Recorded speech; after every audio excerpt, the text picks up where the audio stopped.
akong nagbabasura at lahat ng mga bahay dito, kinupong ko yung mga basura nila.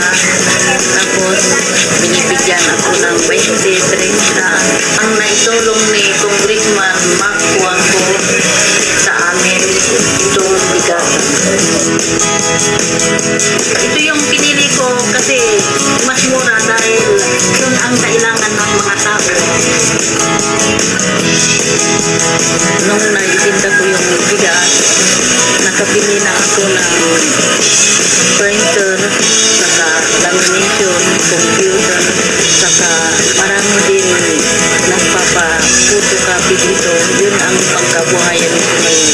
Salamat kay Congressman Mark Juanco. Maraming salamat. Dapat si Congressman Mark Juanco ang dapat na iboto dahil siya ang pinaka number 1 na matulungin sa mga mahihirap at marami siyang binibigyan ng pangkabuhayan.